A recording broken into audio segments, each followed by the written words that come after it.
suldaanka gabooyaha ee gobolada awdal iyo Sare suldaan ibraahim dacar ayaa maanta ka hadlay arinta madaxweynaha Soomaaliland Axmed Maxamed Maxamuud Siilaanyo uu guddi wasiira u saaray oo ay ka soo talo bixinayaan saami qaybsiga siyaasadeed ee ay yeelanayaan dadka la hayb sooco iyo dadka laga tirada badan yahay sida dumarka.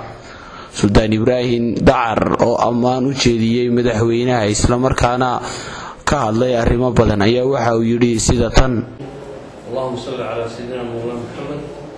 waxaan halkan hambalyo iyo bogaano uga jeedinayaa madaxweynaha Soomaaliland mudane Axmed Maxamed Maxamuud Siilaanyo, taasi oo ku hambalyeynayo oo guuriga leeyahay magacaabista golaha wasiirada uu magacaabay inay ka soo talo bixiyaan beelaha la hayb sooco iyo haweenka.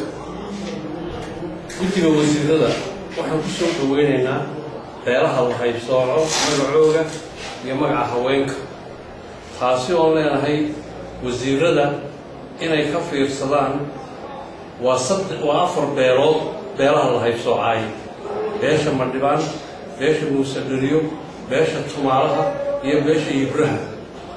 in dadkaas ma gali karaan tartan, waayo gobolada dalka oo dhan bay degan yihiin, degmooyinka ay degan yihiin, meel iskuma iman karaan. markaa waxaan leenahay ha loo sameeyo kooto u gaara iyagii haweenkaba, oo loo sameeyo qabyo qoraal lagu dhiirigelinayo laguna darayo dastuurka dalka iyo shuruucda dalka inay kootada leeyihiin haweenka iyo beelaha la hayb soocay. ta kale waxaa guddiga wasiirada ee 4 beelood mid waliba xaq waxay u leedahay inay ka qayb gasho talada dalka, siyaasadda dalka. waxna la iskuguma dari karo.